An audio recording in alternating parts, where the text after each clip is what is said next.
Saya ucapkan selamat malam kepada Bante Sugito dan Samanera, juga para Romo, Ramani, para umat Buddha dari seluruh wihara, 22 wihara di Kota Madya dan Kabupaten Blitar yang sangat bergembira pada kesempatan ini karena bertepatan dengan ulang tahun 30 tahun Wihara Samaggi Jaya. Kalau dihitung 30 tahun ini dari sejak peresmian ya Purna Pugar tahun 91, 30 tahun Wihara Samaggi Jaya telah selesai dibangun. Kita bisa berkumpul bersama-sama dan sebagaimana yang dikatakan oleh pembawa acara tadi, bahwa ini adalah kesempatan pertama kita melakukan kebaktian bersama, ya, kebaktian bersama 22 wihara yang nanti secara bergilir setiap minggu sekali kita adakan dengan penceramah juga yang berbeda-beda, tapi ini juga menjadi satu hikmah atas terjadinya pandemi ini. Pandemi memang tidak kita inginkan karena membuat kita menjadi serba terbatas. Kita mau pergi kemana-mana menjadi terbatas, kita mau berkumpul bersama menjadi terbatas, kita mau kebaktian di wihara menjadi terbatas. Tetapi dengan kita berusaha menyesuaikan diri, maka pandemi ini juga memiliki hikmah. Saya pernah sampaikan kepada Bante Sugito suatu ketika kita berbincang-bincang bersama, saya menyampaikan kepada beliau bahwa di luar pandemi, kita kadang pergi hanya bisa ke satu wihara untuk berceramah.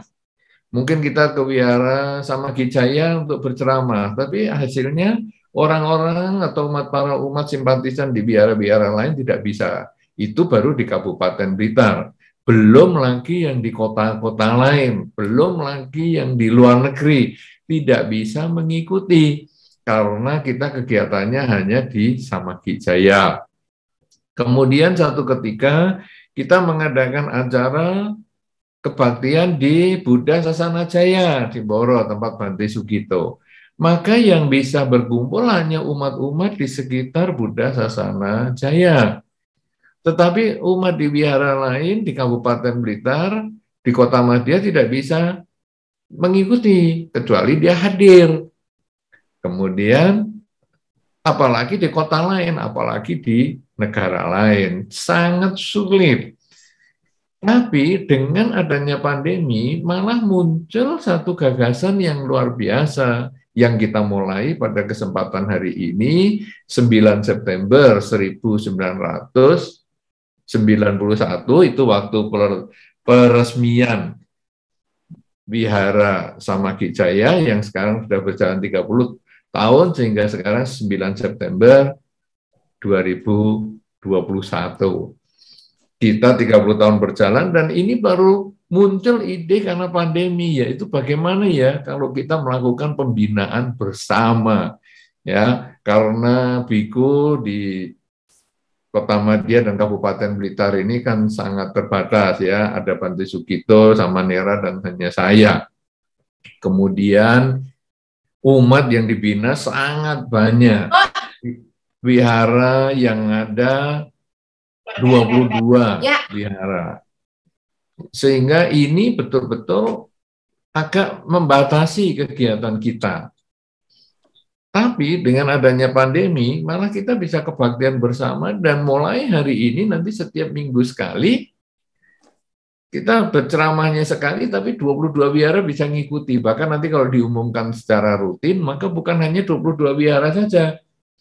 Berbagai umat dan kesimpatisan dari tempat-tempat yang berbeda, di luar kota Blitar, di luar Kabupaten Blitar, di luar Provinsi Jawa Timur, di luar Pulau Jawa, di luar Indonesia, semuanya bisa ngikuti dan nanti kita bisa bersama-sama belajar Dhamma, berdiskusi Dhamma, dan lain sebagainya.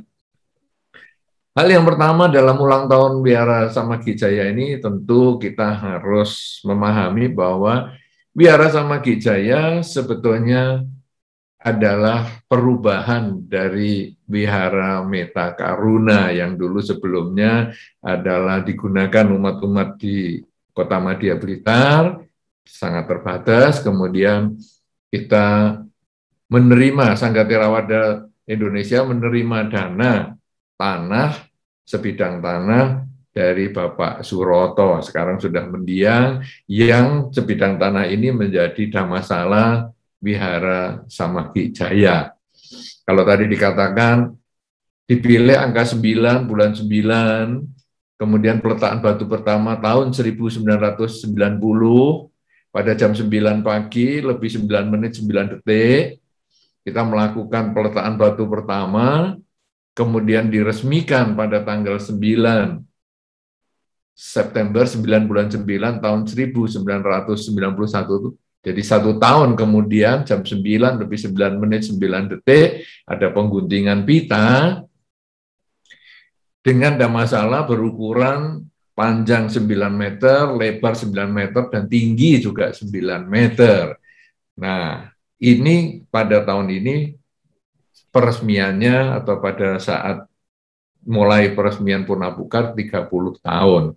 Dan seperti yang tadi disampaikan oleh pembawa acara bahwa tentu Wihara Samaggi Jaya yang berada di Kota Madya Blitar bukan hanya milik umat Kota Madya saja, tetapi menjadi milik kita bersama, baik dari Kabupaten Blitar, Kota Madya Blitar, bahkan dari seluruh dunia. Dari manapun juga Anda bisa hadir dan bisa membaca parita bersama dan lain sebagainya. Nah, dalam 30 tahun usia Wihara Samaggi Jaya, memang tadi yang disampaikan oleh pembawa acara, sudah banyak hal yang bisa dikerjakan, banyak hal yang bisa memberikan manfaat, walaupun tentu masih banyak lagi yang belum bisa dikerjakan, masih tersisa banyak juga yang belum bisa dimanfaatkan. Terutama apalagi dalam masa pandemi ini, karena itu sekarang kita bikin acara, kita membuat acara kebaktian bersama ini supaya kita bisa mendapatkan manfaat yang lebih besar lagi. Dan kalau tadi dikatakan oleh pembawa acara bahwa kita sudah mempunyai channel YouTube untuk bersama-sama belajar Dhamma, kemudian juga media-media sosial kita untuk belajar Dhamma, ini sangat luar biasa, sangat baik untuk membantu pembinaan para umat maupun simpatisan Buddhis, baik di Blitar maupun sekarang di luar Blitar pun kita bisa bantu membina sehingga semuanya dapat memberikan manfaat dan kebahagiaan. Daripada kita harus melihat media-media sosial yang kadang isinya berisi berita-berita yang mungkin tidak benar, berita-berita yang mungkin yang menakutkan, berita-berita yang mungkin malah membuat kita stres, hal-hal yang negatif dan lain sebagainya. Nah, tapi dengan adanya media-media sosial yang tadi sudah disebutkan, tentu akan memberikan manfaat untuk kita semua. Nah, saudara-saudara, memang kita belum bisa berkerumun karena kita belum bisa berkumpul bersama-sama di wihara. Tapi sekarang kita juga hendaknya tidak berhenti merenungkan ajaran Sang Buddha. Apa guys manfaat belajar Dharma ini? Tadi sudah pembawa acara sampaikan, manfaatnya bisa lebih memahami, bisa lebih mendorong kita praktek Dhamma, dan lain sebagainya. Kita sekarang merenungkannya begini, saudara. Seandainya kita berbicara Samaggi Jaya saja dulu ya, tapi walaupun ini Anda nanti di wihara masing-masing, bahkan Anda sebagai seorang umat Buddha, Anda lalu merenungkan. Saya sebelum kenal agama Buddha, dengan saya yang sekarang, sudahkah ada perbedaan di dalam berperilaku, di dalam cara berbicara, maupun di dalam cara berpikir? Sudahkah saya ada perbedaan? Perbedaan yang saya maksudkan di sini, apakah saya sudah menjadi lebih baik? Loh, tapi saya dulu kan memang umat Buddha dari kecil. Saya kan bukan orang yang baru belajar agama Buddha. Baik, kalau memang kita belajar agama Buddha dari kecil karena orang tua kita sudah Buddhis. Lalu kita bandingkan, sejak saya kecil sampai hari ini, sudahkah saya menjadi lebih baik di dalam perilaku saya, di dalam cara berbicara saya, di dalam cara berpikir saya? Kalau saya bisa menjadi lebih baik, maka berarti saya belajar dharmanya ini sudah tepat, sudah sesuai.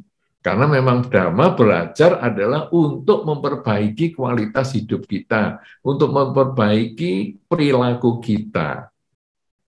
Tapi kalau setelah saya belajar sekian lama, kok ya masih sama-sama aja ya?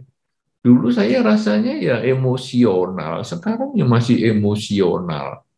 Saya dulu pembenci, sekarang ya masih tetap pembenci. Oh, kalau seperti ini, berarti sama ini.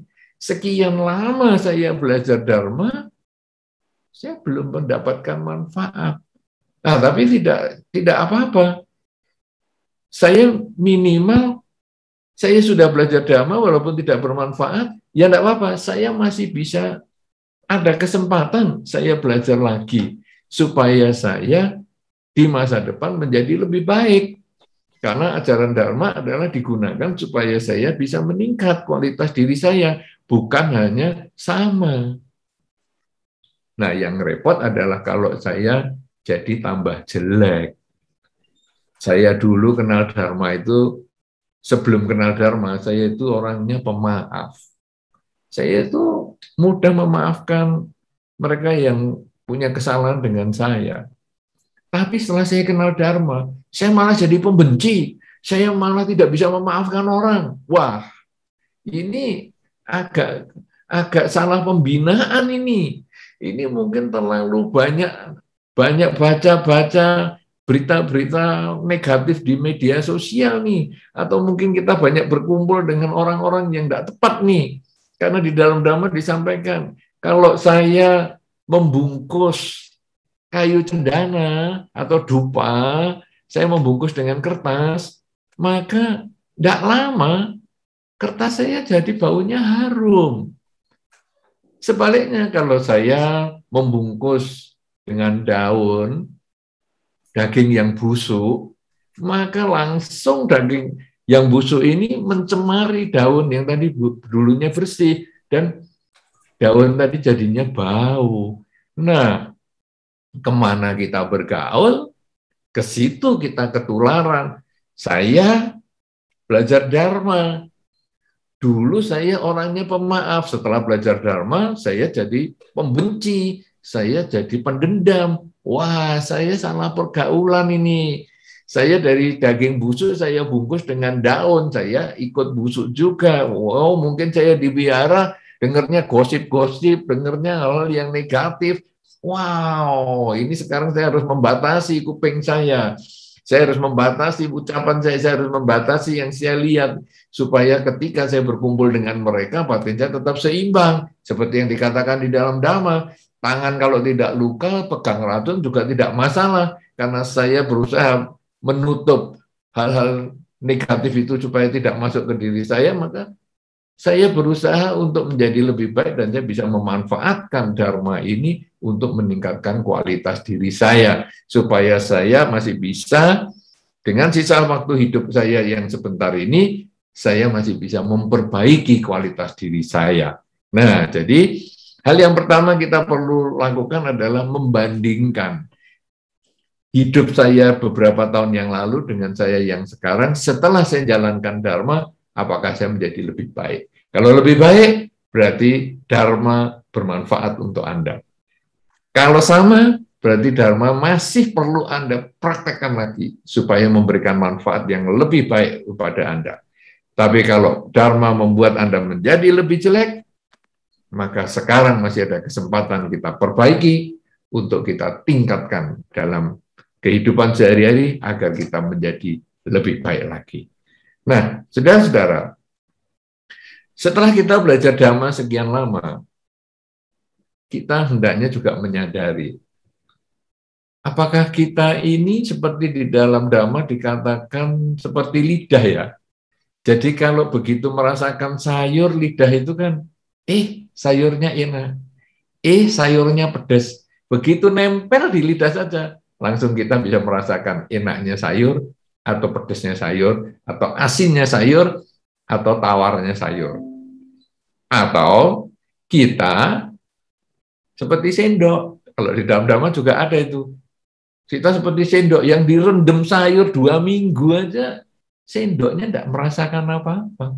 Kita kumpul dengan Dharma sekian lama, tidak memetik manfaat apa-apa. Oh, sendok ya kita ini. Duh, makanya kumpul sekian lama nggak ngerti-ngerti Dhamma. Atau kita seperti lidah, begitu kena Dharma sebentar aja dapat manfaat yang hebat. Nah, saudara-saudara, sekarang kita lalu merenungkan. Apakah manfaat yang kita sudah dapatkan di dalam Dharma? Ada beberapa manfaat yang ditunjukkan di dalam Dharma kalau kita melaksanakan ajaran Sang Buddha.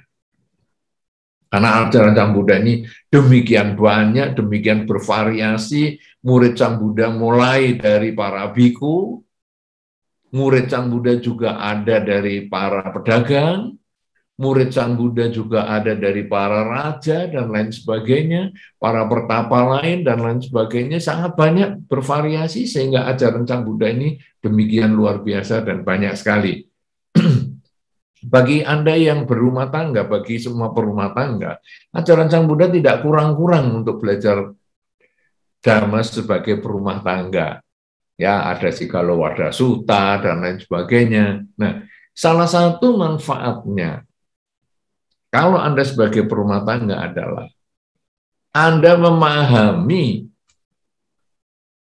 cara bermata pencaharian yang benar.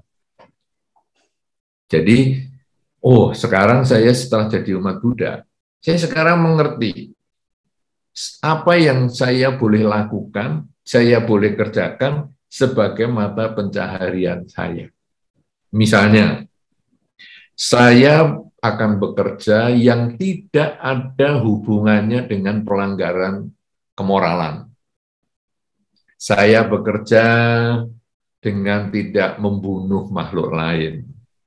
Saya bekerja dengan tidak merugikan karena mencuri milik orang lain. Saya bekerja yang tidak berhubungan dengan atau mengkondisikan adanya perzinahan. Saya bekerja dengan menghindari kebohongan. Dan saya juga bekerja yang tidak lagi mengkondisikan orang mabuk-mabukan. Jadi sekarang saya mengerti yang saya kerjakan. Jadi saya memperoleh penghasilan, saya memperoleh nafkah untuk hidup keluarga saya, itu dengan kondisi yang bersih. Tidak melakukan pelanggaran kemoralan. Nah, ini adalah salah satu manfaat, yaitu saya bisa bekerja dengan pedoman yang jelas, sebagaimana yang disampaikan di dalam Dhamma. Minimal tidak melanggar 5 sila. Kemudian, saya di dalam Dharma juga sudah diajarkan bagaimana selain saya bekerja dengan tidak melanggar sila, saya juga punya pedoman mempergunakan hasil pekerjaan saya supaya saya tidak bisa disebut boros, tapi saya juga tidak disebut pelit atau kikir. Nah, bagaimana ini? Nah, di dalam Dhamma sudah dijelaskan, yaitu bahwa kalau saya punya penghasilan, katakanlah penghasilan saya ini 100%, maka saya boleh menggunakan penghasilan saya untuk hidup, untuk makan, untuk minum, untuk bayar listrik, untuk bayar pulsa, dan lain sebagainya. Katakanlah ini 25%. Dari 100% itu untuk hidup 25%. Kemudian 50% saya gunakan untuk menambah modal, untuk memutar dalam pekerjaan saya, supaya pekerjaan saya semakin lama menjadi semakin besar, semakin maju. Sehingga penghasilan saya yang tadi 100% itu nilainya X, kalau bisa nanti dengan penambahan modal 100% itu bisa menjadi 2X, 3X, 10X, dan seterusnya. Ya, kemudian selain 25% untuk hidup, 50% ini untuk penambahan modal, maka 25% sisanya di dalam Dhamma disampaikan adalah untuk dijadikan cadangan. Supaya kalau mungkin kita sakit, atau mungkin ada pandemi seperti ini, atau mungkin ada usaha kita yang kurang maju, maka 25% ini bisa menjadi cadangan untuk kita tetap hidup. Dan dari 25% ini pula, kalau kita mau berdana, kita mau berbuat baik, ya, ini diambil dari yang 25%. Ini cara pembagiannya seperti itu, sehingga nanti kita tidak bisa mengatakan, oh si A boros, si B pelit. Kita lihat perbandingannya tadi. Apakah 25% untuk dia hidup, 50% untuk menambah modal, dan 25% disimpan atau berbuat baik. Nah, ini nanti yang kita bisa jadikan ukuran dia boros atau kikir. Jadi dengan kita belajar Dhamma, maka tadi yang pertama, kita tahu hal-hal yang kita mau kerjakan sebagai menambah nafkah atau mencari nafkah kita. Yang kedua adalah kita bisa mengerti cara menggunakan keuntungan kita, keuangan kita. Kemudian yang ketiga adalah kita bisa mengerti cara memilih teman. Teman ini penting sekali. Dan di dalam Dhamma berkali-kali sudah dijelaskan. Misalnya, jangan berkumpul dengan orang tidak bijaksana. Itu berkah utama.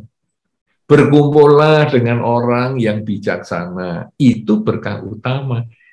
Karena tempat kita berkumpul itu mempengaruhi pola pikir kita. Daging busuk dibungkus daun, menjadi busuk daunnya, tercemar daunnya. Dupa wangi dibungkus kertas, kertasnya ikut wangi, tercemar tapi secara positif. Jadi kita mulai mencari teman, tapi sekarang dikatakan teman yang tidak bijaksana ini gimana ya? Kok kita lalu perlu hindari? Teman yang tidak bijaksana adalah teman yang mendorong kita menambah ketamaan, menambah kebencian, menambah kegelapan batin. Sedangkan teman yang bijaksana adalah teman yang mendorong kita untuk berlatih mengurangi ketamaan, mengurangi kebencian, mengurangi kegelapan batin, sebagaimana yang disarankan di dalam Dharma. Jadi, kalau kita berkumpul dengan orang, atau kita membuka media sosial, kemudian ada kata-kata, kita tidak perlu ke wihara, kita tidak perlu melaksanakan Dharma, yang penting hidup ini happy-happy, puaskan kesenangan indriamu. Wah, ini isinya kok kebencian dan ketamaan. Langsung kita edit, langsung kita stop, langsung kita tutup. Oi, saya nggak mau dengarkan ini. Karena ini berisi ketamaan, kebencian, dan kegelapan batin. Saya nggak mau. Sebaliknya nanti ada media sosial yang mengajarkan, ayo kita kebaktian bersama ini. 22 wihara di Kota Madya dan Kabupaten Blitar. Ayo kita kebaktian bersama. Wah, ini hal yang positif banget. Kita berkumpul tapi dalam bentuk virtual, dalam bentuk dunia maya, karena kita kan memang belum boleh berkerumun karena masih PPKM sekarang, masih ada pembatasan ya, karena pandemi masih belum selesai. Tapi sekarang dengan kita bisa bertemu secara online begini, dan kita bisa membahas Dharma, ini sangat bermanfaat. Wah, kalau begitu, ini bisa untuk mengurangi ketamaan, mengurangi kebencian, mengurangi kegelapan batin. Wah, ini saya akan ikuti. Nanti saya akan cari dari sumber-sumber dharma ya, ataupun dari sumber-sumber media sosial di Blitar dan sekitarnya ini, kapan lagi ya ada pertemuan lagi 22 wihara ini, kapan lagi ya, kapan lagi ya. Bahkan nanti kalau pertemuan 22 wihara ini bisa menjadi kebiasaan rutin seminggu sekali, nanti akan ada wihara-wihara dari kota lain juga akan bergabung. Dan di sini nanti kita bisa menjadi banyak teman, teman yang positif, teman dari wihara-wihara yang kita nanti bisa selesai pandemi ini, kalau mungkin dari Blitar, ayo kita mau berkunjung ke kota lain, ke pulau yang lain, akan mudah karena kita sudah saling kenal, walaupun masih dalam dunia online, dunia media sosial, daring begini, dalam jaringan begini. Tapi nanti akan bisa ditindaklanjuti ketika pandemi selesai. Nah, ini adalah manfaatnya kita berteman. Jadi di wihara pun sebetulnya menjadi kesempatan kita berteman dengan orang-orang yang bijaksana. Nah, jadi yang pertama tadi, kita di wihara mendapat manfaat karena kita mengerti, kita mendapat tuntunan, punya mata pencaharian yang benar. Yang kedua, kita di wihara mendapat tuntunan bagaimana kita menggunakan hasil dari mata pencarian yang benar tadi untuk kita manfaatkan tanpa merugikan diri sendiri, tapi memberikan manfaat untuk banyak orang. Yang ketiga, di wihara kita juga bisa memilih teman, sehingga kita menjadi orang yang lebih bijaksana, karena kita punya kesempatan untuk mengurangi ketamaan, kebencian, dan kegelapan batin. Nah, kemudian juga nanti di wihara ini adalah kesempatan kita untuk melatih, mengembangkan kesadaran setiap saat. Ya, makanya kalau di wihara dulu biasanya ada, ayo kita puja bakti, baca parita, dan meditasi bersama. Nah, waktu meditasi katakanlah 15 menit rata-rata kalau di kebaktian, jangan malah ngomong, duh kebaktiannya kok meditasinya lama. Kalau mimpin meditasi itu yang cepat saja, ya jangan, waduh meditasi lama begini ini kita ngantuk. Lebih baik meditasi mulai, belum nutup mata, selesai. Itu lebih gampang. Jangan 15 menit, kesuwen, terlalu lama. Oh, ini justru meditasi ini adalah hal yang tidak bisa dilepaskan dari kita sebagai seorang umat Buddha. Karena kita kemudian berusaha mengenal pikiran kita sendiri. Kita sudah terbiasa mengenal orang lain. Kita terbiasa mengenal lingkungan. Kita terbiasa mengenal sekitar kita. Tapi kita kadang tidak terbiasa mengenal diri kita sendiri. Nah, pada saat meditasi, kita belajar mengenal diri sendiri. Oh, ini pikiranku yang baik. Oh, ini pikiranku yang negatif. Kalau aku punya pikiran yang baik, kemudian aku sadari dan nanti akan satu ketika aku tidak lanjuti. Kalau ini adalah pikiran negatif, maka aku sadari dan lain ketika tidak aku kondisikan untuk muncul lagi. Jadi kita kemudian belajar memahami pikiran kita ini. No, sampai sekarang kan kita pandemi, tidak bisa latihan meditasi. Oh iya, di wihara kita tidak bisa latihan meditasi. Tapi kita bisa latihan meditasi di rumah. Bahkan mungkin dalam pertemuan nanti, pertemuan kita seminggu sekali secara media Zoom ini, daring dalam jaringan, kita juga bisa satu ketika belajar meditasi bersama. Atau mungkin kita mendiskusikan pengalaman meditasi kita yang kita sudah latih seminggu, kemudian pada saat pertemuan ini kita mendiskusikan. Jadi media ini, media Zoom ataupun media dalam jaringan ini sangat banyak manfaatnya. Bukan hanya Anda mendengar ceramah saja, tetapi Anda juga bisa berdiskusi dharma. Ya, jadi nanti Anda bisa tanya dan lain sebagainya. Kok saya mau tanya nih, gimana ya saya meditasi kok pengalamannya saya begini. Nah, ini kesempatan Anda bisa belajar. Kemudian saya ini kok dalam rumah tangga saya kok sulit ya saya memaafkan pasangan hidup saya kalau saya jengkel. Nah, ini kesempatan kita nanti bisa belajar bersama di sini. Sehingga nanti hasilnya benar-benar media ini bisa menggantikan kita belajar yang lebih positif, kita punya pegangan hidup untuk mengurangi ketamaan, kebencian, dan kegelapan batin. Jadi, media Zoom ini juga bisa untuk kita gunakan latihan meditasi bersama. Nah, saudara-saudara, jadi minimal ada 4 keuntungan kita belajar Dharma. Apakah Anda sudah mendapatkan manfaat dari 4 ini? Apakah baru salah satu, atau salah 2, atau keempat-empatnya Anda sudah dapatkan? Yaitu punya pedoman yang jelas tentang apa yang harus kita kerjakan untuk mencari nafkah. Kemudian yang kedua adalah punya pedoman yang jelas untuk menggunakan penghasilan yang kita miliki. Yang ketiga, punya pedoman yang jelas untuk memilih teman yang bermanfaat untuk mengurangi ketamaan, kebencian, dan kegelapan batin. Dan di dalam Dharma adalah keuntungan yang terbesar bisa mengurangi kekotoran batin kita, yaitu kita mengembangkan kesadaran setiap saat, sadar sedang bekerja, sadar sedang berbicara, sadar sedang berpikir, sehingga ketamaan, kebencian, kegelapan batin bisa kita kurangi secara bertahap, bahkan mungkin bisa kita lenyapkan, dan akhirnya kita bisa menjadikan kelahiran ini sebagai kelahiran yang terakhir.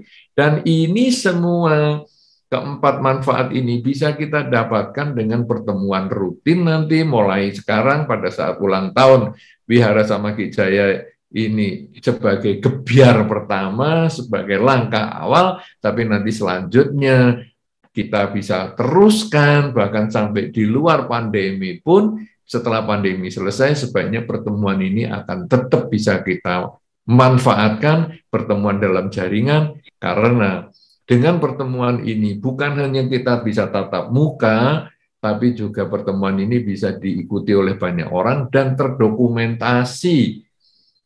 Sehingga nanti kalau seandainya orang dalam kesempatan pertemuan itu belum bisa ikut, di lain kesempatan dia bisa buka dokumentasinya dan dia bisa ikuti, dia bisa belajar, dan dia bisa menyusul pengetahuannya untuk mendapatkan manfaatnya lagi. Nah, saudara-saudara, inilah sesungguhnya menjadi satu kemajuan kita, khususnya yang di Kota Madya dan Kabupaten Blitar, karena kita menjadikan kesempatan ulang tahun Samakijaya ini sebagai satu titik awal. Ya, kebetulan saja nih, pas ulang tahun Samakijaya, bukan berarti mengutamakan Samakijaya itu tidak, tapi hanya kebetulan bulan ini ulang tahun Samakijaya kita jadikan titik awal, titik tolak untuk kita mengubah cara kita bergaul, daripada kita berkerumun di wihara, kita mengubah cara bergaul kita untuk secara dalam jaringan, dan kita menyemangati diri kita masing-masing untuk menjadikan media ini sebagai tempat belajar Dharma, tempat untuk mendapatkan semangat menjalankan Dharma di kehidupan sehari-hari, sehingga hasilnya ketamaan, kebencian, kegelapan batin bisa kita kurangi sedikit demi sedikit, bahkan mungkin kita lenyapkan sama sekali di dalam kehidupan ini, sehingga kehidupan ini bisa menjadi kehidupan yang terakhir, sehingga kita tidak terlahirkan kembali. Semoga dengan 30 tahun usia Wihara Samakijaya akan semakin banyak manfaat yang bisa diberikan, semakin banyak manfaat yang bisa Anda dapatkan, dan semoga dengan Anda melaksanakan Buddha Dharma di kehidupan sehari-hari, semakin banyak pula kesempatan Anda memperoleh kebahagiaan, dan semakin banyak pula Anda membahagiakan orang-orang di sekitar Anda, pasangan hidup Anda, keluarga Anda, tetangga Anda, masyarakat Anda, bahkan semua makhluk, baik yang tampak maupun yang tidak tampak. Semoga Anda semua berbahagia. Semoga semua makhluk berbahagia. Sabe Sata Bawantu Sukitata. Saya silahkan kepada peserta Zoom untuk menunjukkan jari seperti ini, membuka videonya. Iya, Mas Adi Titi dari Tulungagung, silahkan Mas. Namo Buddhaya. Iya, Namo Buddhaya. Pada semuanya dan pada Yang Mulia Bante, tamu Mahathira. Saya Adi dari Tulungagung, mau bertanya tentang alokasi waktu yang ideal. Seberapa banyak untuk kegiatan sosial dan wihara. Karena tadi kan sudah disebutkan bahwa untuk alokasi dana ya, ada yang 50% untuk modal, 25% untuk kehidupan sehari-hari, dan 25% untuk kegiatan sosial.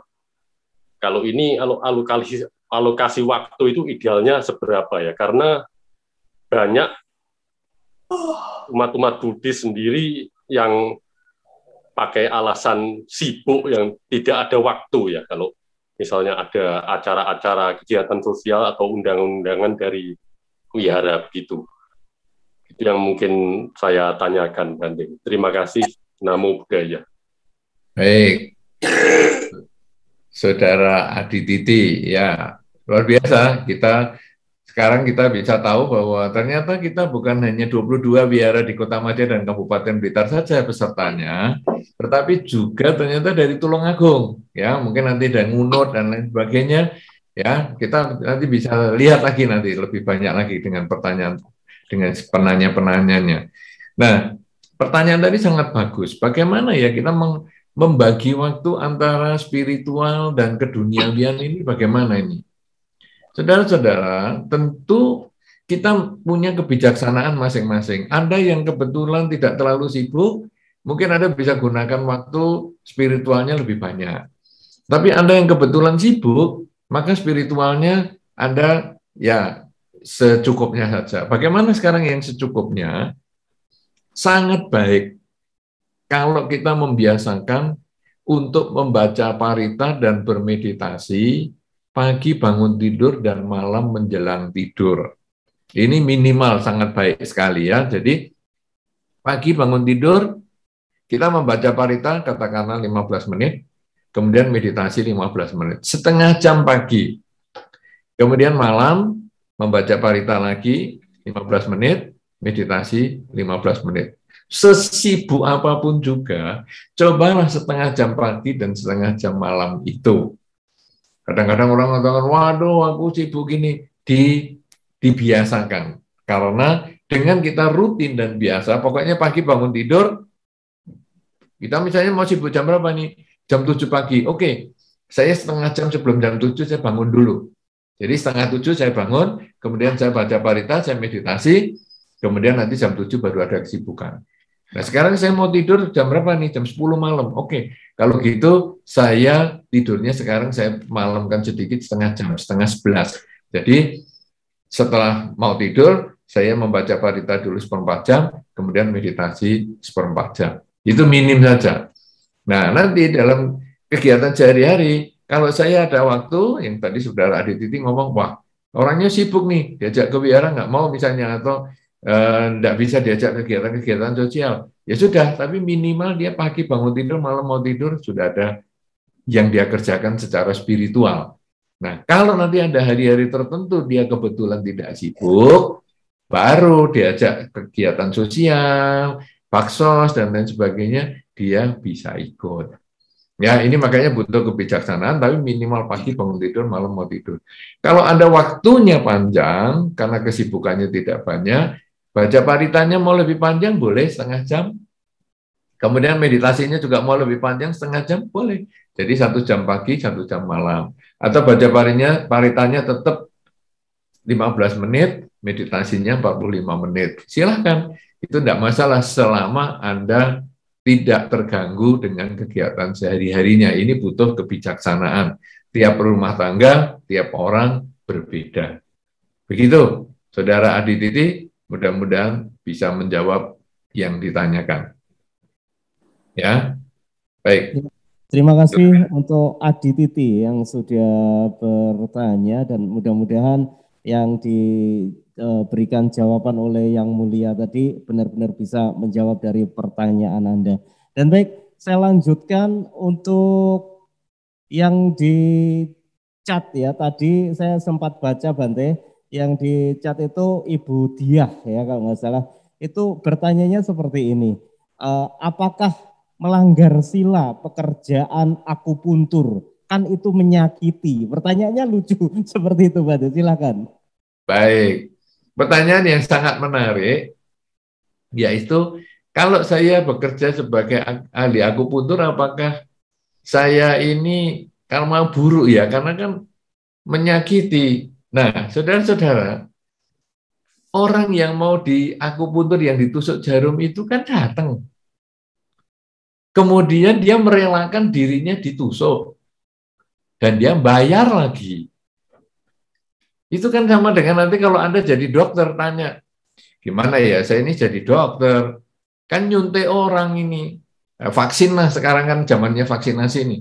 Saya kan kasih vaksin orang nih, apa enggak karma buruk ya, orangnya enggak ngapa-ngapa langsung dicoblos jarum sampai berdarah kemudian ditutup pakai plester ini. Apa gimana ya?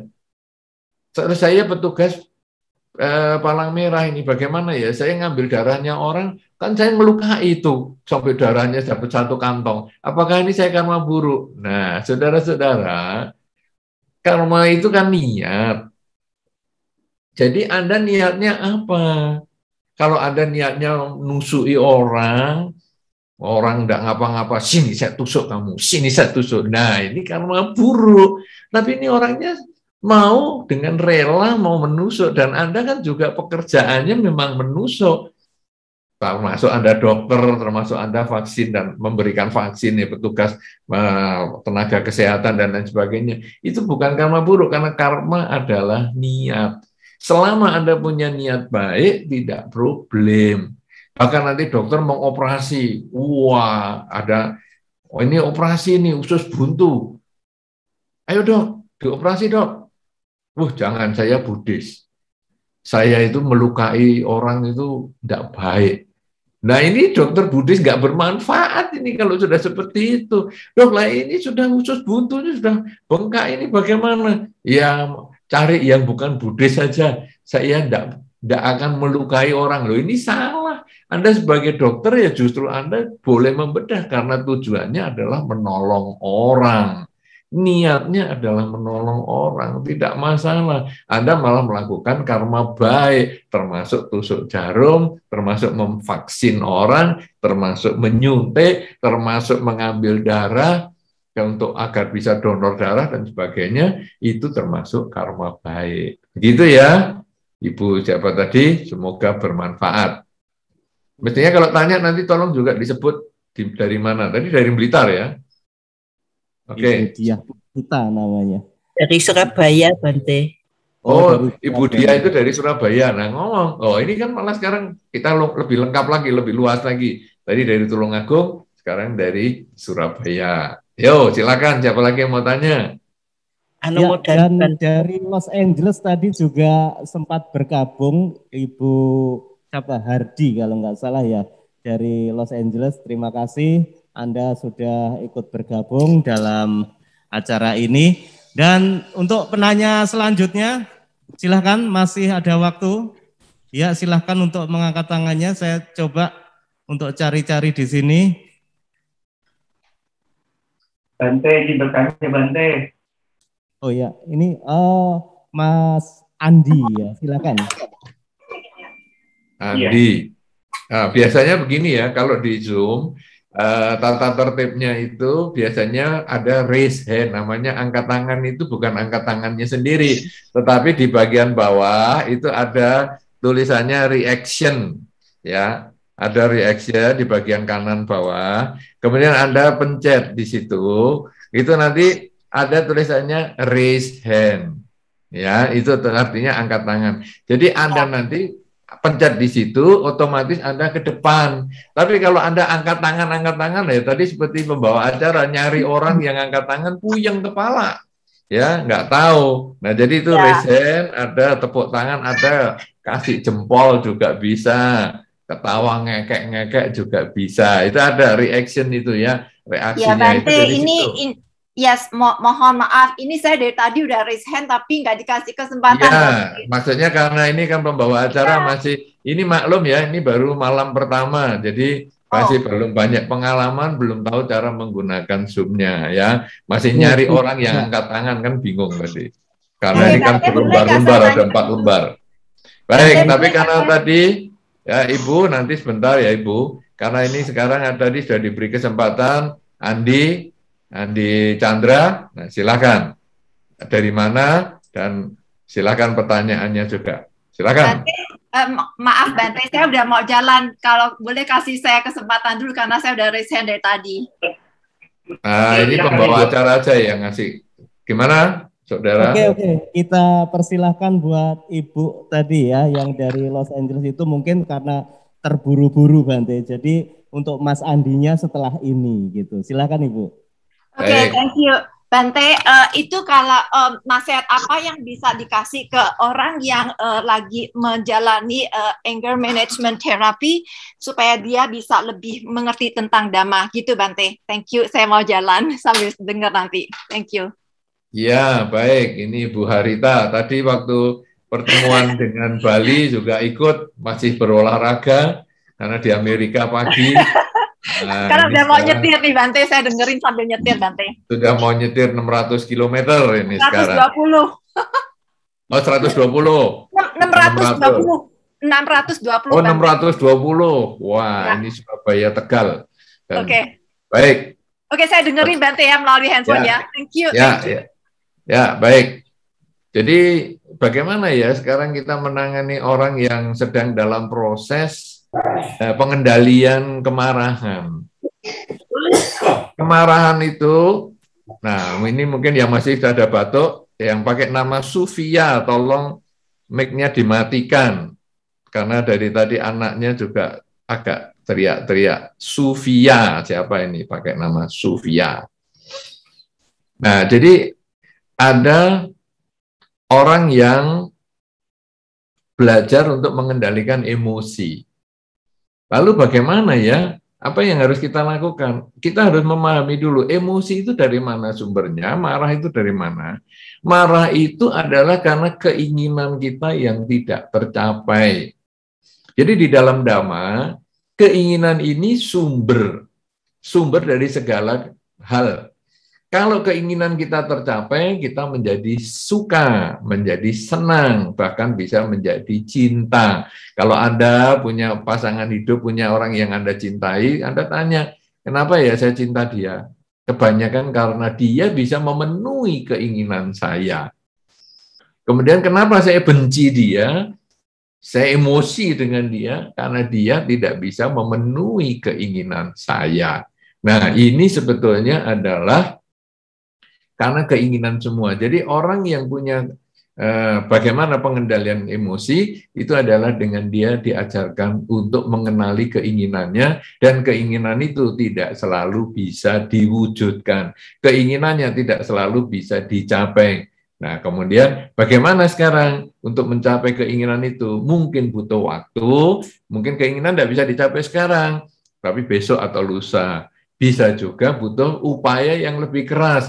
Jadi sekarang nggak bisa tercapai, saya harus perjuangkan ini di masa depan supaya bisa tercapai. Karena kemarahan sebetulnya tidak bermanfaat, karena kemarahan itu sebetulnya hanya karena tidak mau menerima kenyataan bahwa keinginannya tidak menjadi terwujud.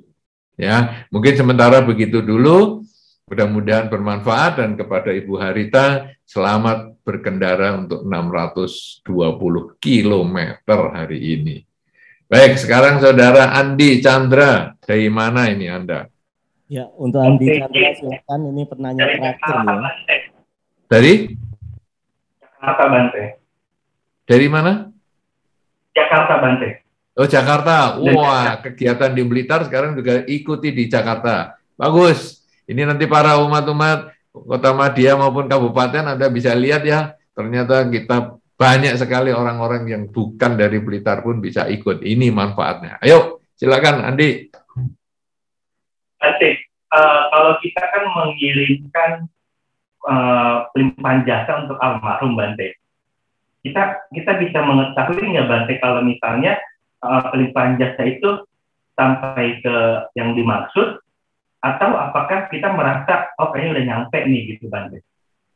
Baik.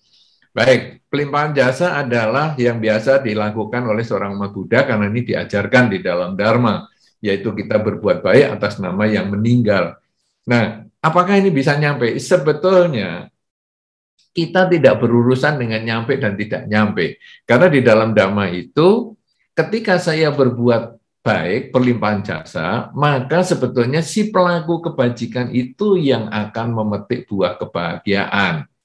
Nah, kemudian saya limpahkan jasanya kepada mendiang si A atau semua makhluk yang berhubungan karma dengan saya misalnya.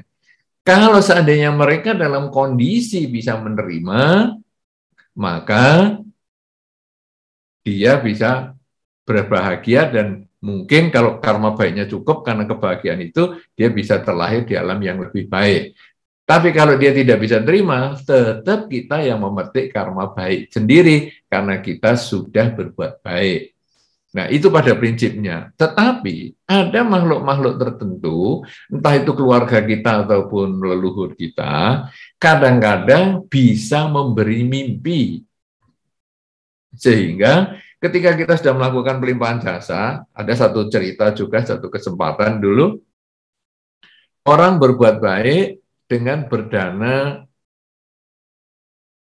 jendela wihara, ya. Jadi kadang di beberapa penggalian dana wihara, kadang itu kebutuhan wihara dipecah-pecah menjadi misalnya lantai keramik 1 meter persegi X rupiah. Kita membutuhkan luasan keramik sekian. Nah, nanti dia berdana 1 meter persegi misalnya, sesuai kemampuannya, 1 meter persegi atau 10 meter persegi, terserah.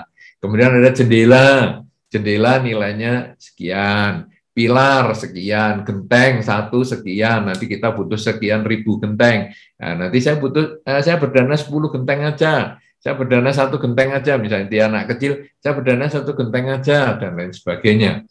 Nah, ada satu ketika seorang umat berdana jendela wihara. Hanya 1 jendela. Kemampuannya dia segitu, ya, dari banyak jendela. Kemudian, beberapa hari kemudian, umat ini cerita, Bante, tadi malam saya mimpi. Kakek saya datang, dia mengatakan, aku punya rumah baru loh sekarang. Jendelanya banyak. Terang sekali rumah saya ini sekarang. Jadi jendelanya banyak, matahari bisa masuk dengan baik. Nah, itu berarti pelimpahan jasanya diterima, tapi dalam bentuk mimpi seperti itu. Dan itu banyak sekali. Sering terjadi seperti itu. Cuman kita sebagai orang yang melakukan kebajikan, tidak perlu berharap mimpi tadi, karena kadang-kadang malah nggak mimpi-mimpi, lalu kita ragu, nyampe nggak ya, lah untuk apa? Karena itu mengotori perbuatan baik kita, jadi lebih baik kita berbuat baik, kemudian kita limpahkan jasa, nyampe ya bagus, nggak nyampe, toh tetap saya sudah berbuat baik. Begitu ya, Andi Chandra dari Jakarta. Terima kasih atas pertanyaannya. Baik, pembawa acara. Ini ada 2 nih yang raise hand, yang 1 sampai ngantuk tuh nunggunya.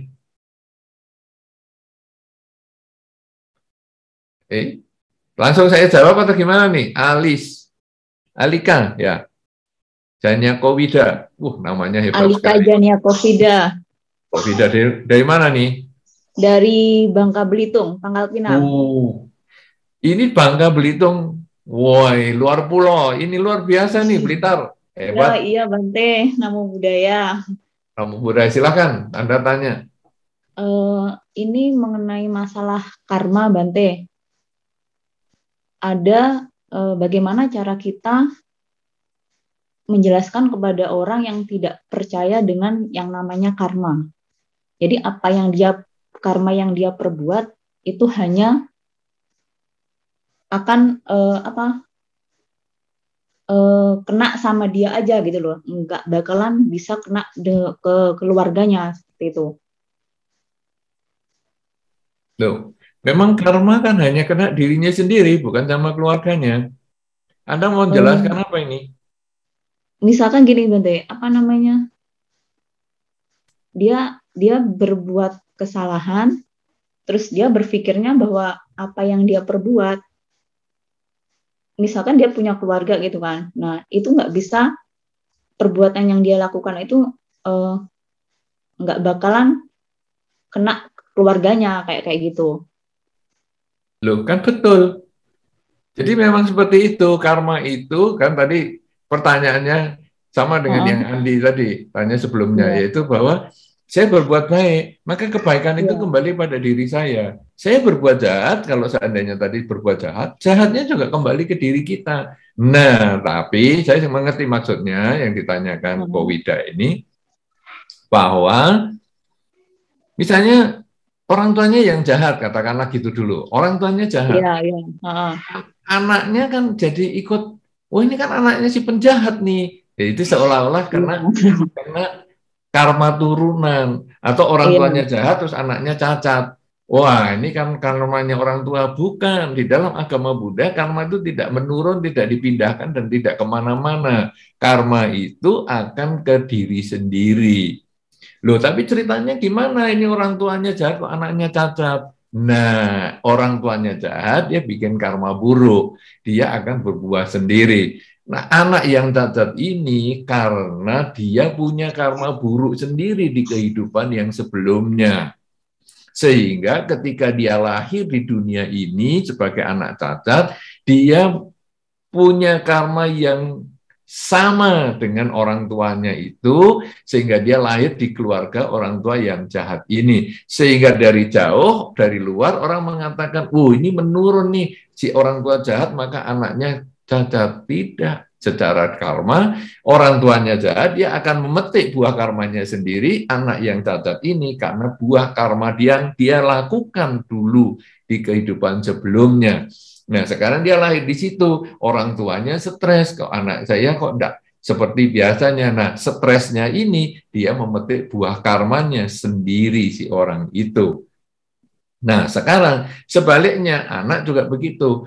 Anaknya yang berbuat jahat, orang tuanya dibully di masyarakat. Wah, kamu anaknya itu si jahat begitu. Gimana nih kamu punya anak kok kelakuannya kayak gitu, nggak sama dengan kamu. Nah, ini bagaimana? Apakah ini karmanya berpindah? Juga tidak. Si anak berbuat jahat, maka dia akan memetik buah karmanya pada satu ketika.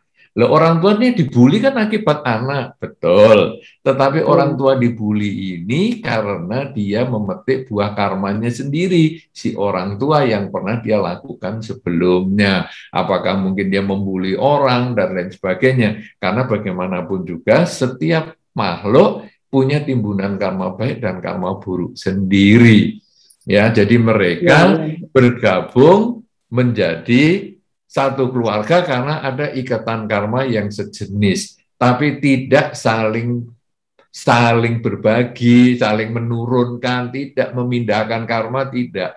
Cuman saling mengkondisikan karma yang satu berbuah sesuai dengan kondisinya. Jadi misalnya ini anaknya baik, pandai, wah orang tuanya ikut berbahagia itu, ya sampai dimasukkan di berita-berita internasional karena anaknya juara dan lain sebagainya. Loh, apakah ini karmanya berpindah? Tidak. Anaknya yang pandai ini dia punya karma sendiri.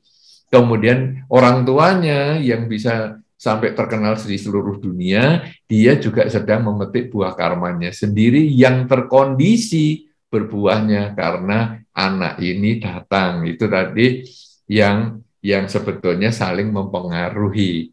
Begitu ya, jadi Anda memiliki pengertian yang sedikit berbeda dan orang itu sebetulnya sudah benar, tinggal nanti Anda menyesuaikan diri aja.